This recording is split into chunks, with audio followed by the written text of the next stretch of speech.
Hey, this is the second part to my recording on session 67 in chapters 3 and 4 of Roll of Thunder, Hear My Cry. In the first recording, we summarized the text together.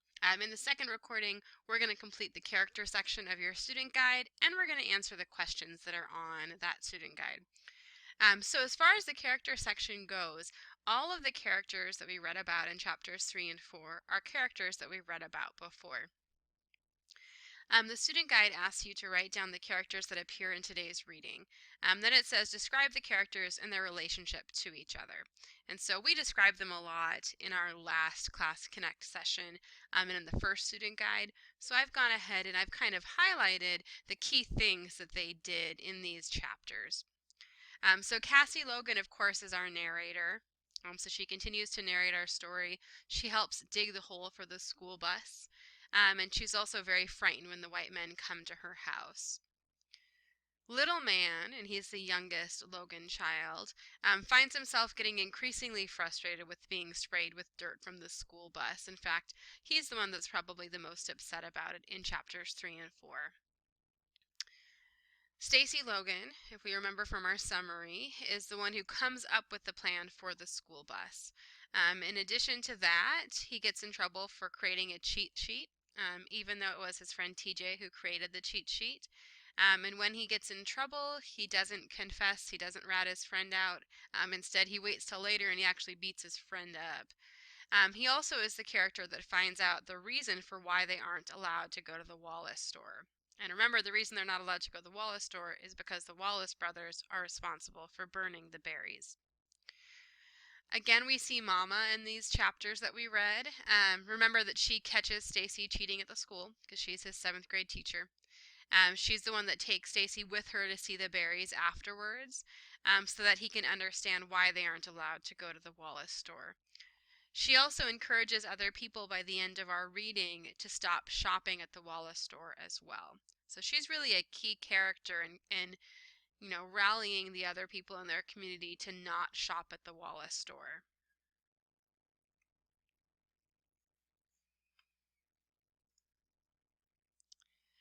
We see Big Ma in chapters 3 and 4.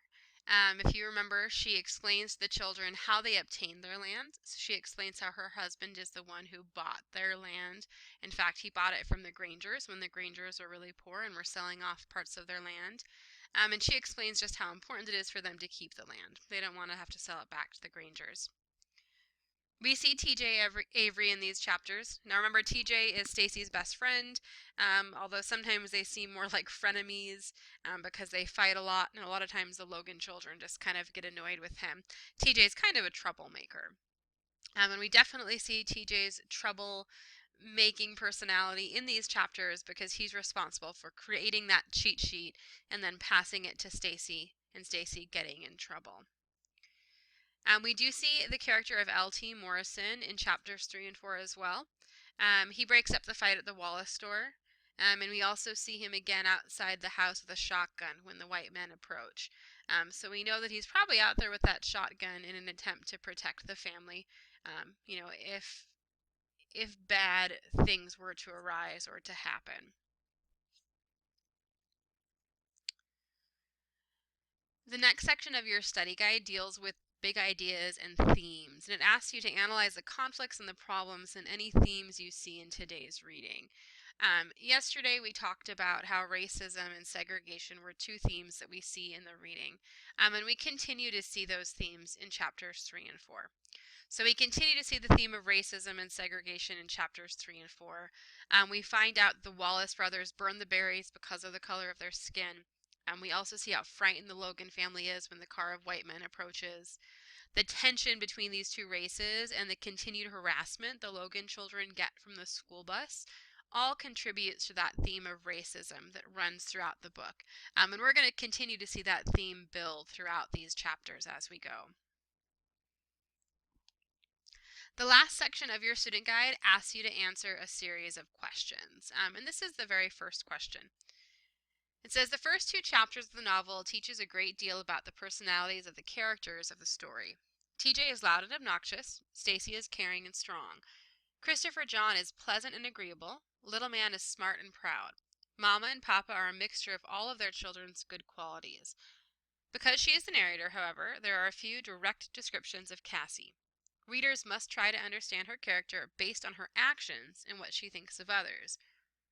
What have you learned about Cassie so far? Describe her character. Use examples from the text to support your ideas. First of all, we know that as the narrator, Cassie is a keen observer of the world around her. So she's very observant. And that's the reason that she's the narrator of our story. She's super observant. The fact that she admires the good qualities in her siblings and is able to see both TJ's flaws and the inherent unfairness of the segregated schooling system shows her to be thoughtful and intelligent. So she can see the good in her siblings. She can see that TJ is a troublemaker. She's able to see how wrong it is for them to be living in this segregated community and for their schooling system to be segregated the way that it is. And all of these show us that she's thoughtful and that she's intelligent. We also know that she's loyal, and we see that when she takes a stand with her little brother, Little Man, and when she receives that whipping because she refuses to take the book with Little Man. So Cassie shows us in that instance that she's loyal to her family and her friends.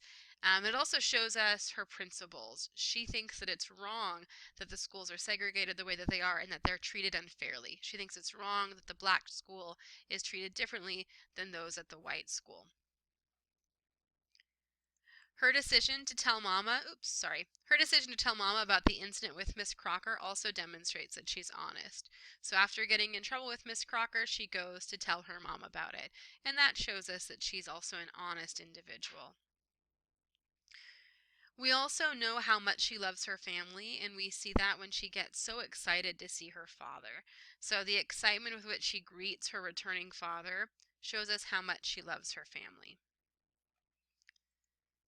Okay, the second question that you're asked on your study guide is this one.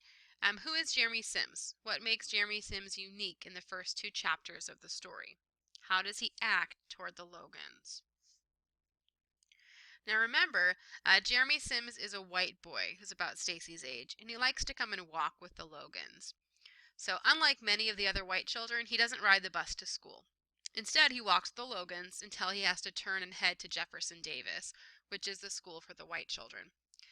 He's openly friendly to the Logan children, especially to Stacy, so he tries to become friends with Stacy. He's super friendly and nice to them. As such, he is much different than the other white children in the story. The other white children in the story kind of treat the Logans with disrespect, whereas Jeremy tries to be their friend. So his friendliness is unusual. In fact, Cassie and Stacy aren't quite sure what to do with it. So they're not quite sure how to handle it because they just aren't used to being treated that way. We also learn in the story that oftentimes he gets in trouble for hanging out and for walking with the Logan children. In fact, sometimes he comes with welts on his arms because he's been beaten and punished for walking with the Logan children. So he's definitely an interesting character, and he's a character to watch in the story. You know, he stands out because he's different.